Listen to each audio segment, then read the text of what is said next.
Hello everyone, I just wanted to take a moment to make a quick update video and let you know about some of the exciting things that are happening in our ministry.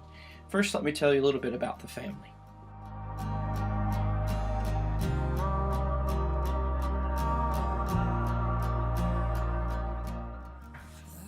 Alright, here we are with Lydia Lou.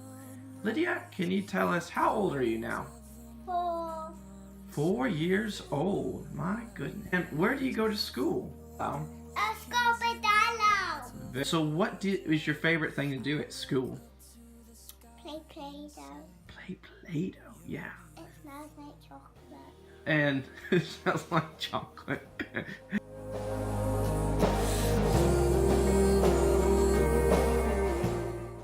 1, 2, 3, 4. 1, 2, 3, 4. There you go. Woo! Well done. Did you make it? Yeah. Can you say Liddy? This. D. Can you say bye-bye? Bye-bye. Can you wave bye-bye? Yeah. Mm-hmm. Say bye-bye. Yeah. Bye-bye. Good boy. Bye-bye. So as you can see, our family's doing well. And besides this little pesky cold that I have, I'm doing pretty well myself as well, and everybody's doing well. On a quick side note, before I start telling you about our ministry, I want to tell you something exciting that we've started doing, and that's Miriam and I have started learning the Welsh language. I'll teach you a couple of quick phrases. So the first one is a quick, simple, informal way of saying hello, and that's smai. And a bit more formal way of asking how are you, and that is sit daki. Sit daki.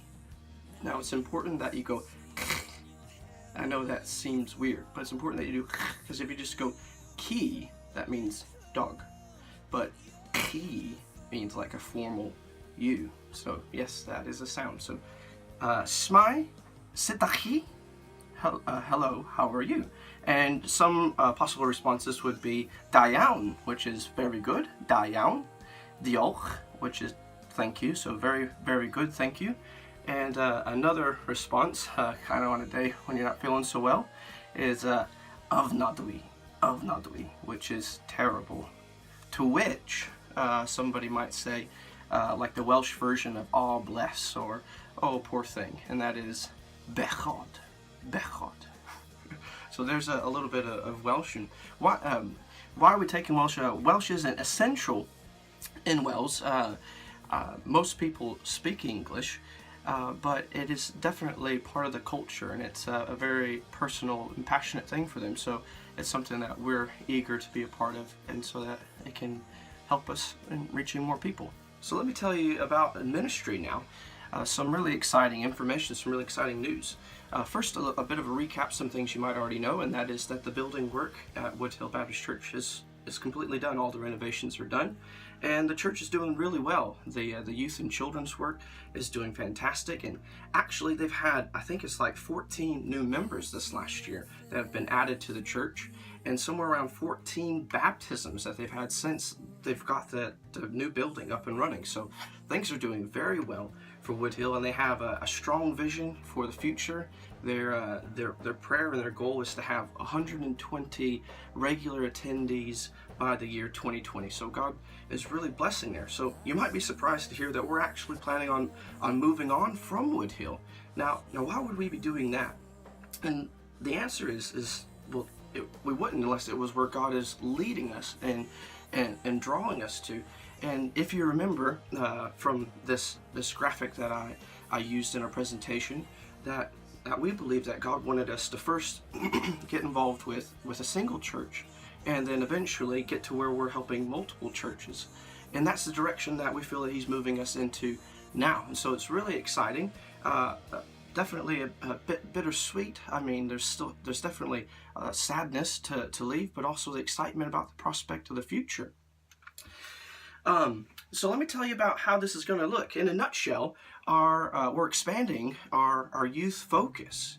expanding our youth focus. Firstly, you've probably noticed this is a little bit of a recap again, but we've been in Wrexham quite a bit lately. I've actually been traveling to Wrexham once a week. And let me just, I'm going to move the camera here, so just hang tight.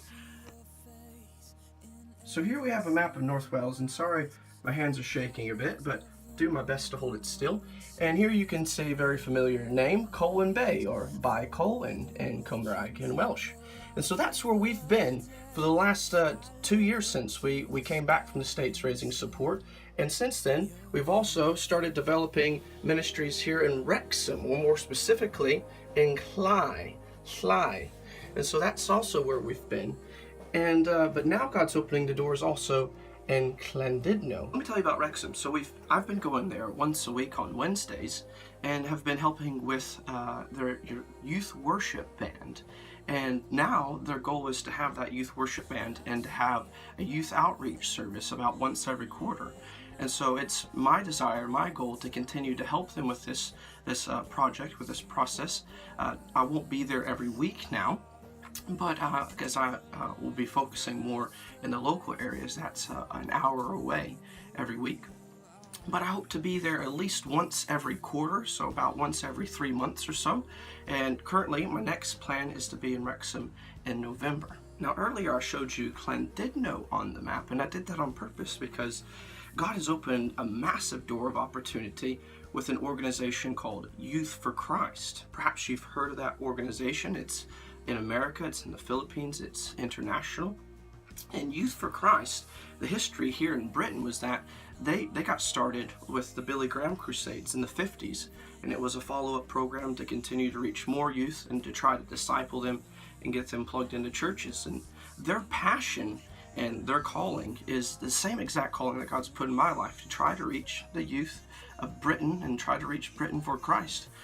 At the moment, I've been volunteering at the Youth for Christ Center, and it's really exciting because they're not only plugged in with local churches, but also with the high school. And so I've been able to go into the Christian Union in a public high school, which is something I've not been able to do since I got here. And so I'm really excited about that. I also just want to reassure you that even though our primary focus now will be with Youth for Christ, which will be helping a number of churches, that we ourselves will still be involved in attending a Baptist church and are still definitely Baptist. And so, not changing that. And let me just show you this.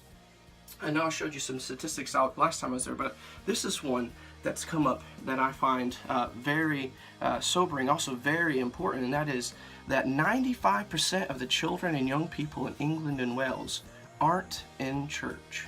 And you can see that Scripture Union at the top, and they're calling this the 95 campaign. So we need to take the good news to them. And although I'm not involved directly with Scripture Union, I'm very much involved with this 95%. So the 95% of children in England and Wales are not involved with church. And so this is who that we'll be trying to reach in Llandudno. And not only in Llandudno, I quite honestly believe that Youth for Christ might be the vehicle in the future that God uses to get me plugged into that, so that I might be able to starting local centers in North Wales. So if you can remember that map, if you just remember centers just popping up over the years and helping multiple churches, it could be just a really fantastic thing, bringing revival to local churches and also reaching this 95% of youth that have nothing to do with church. So wow, that was a lot of information and quite a bit of change. But I hope that you can see the vision and the passion that God has given us and continue to support us in this new endeavor to reach more youth for Christ. Goodbye for now, and God bless.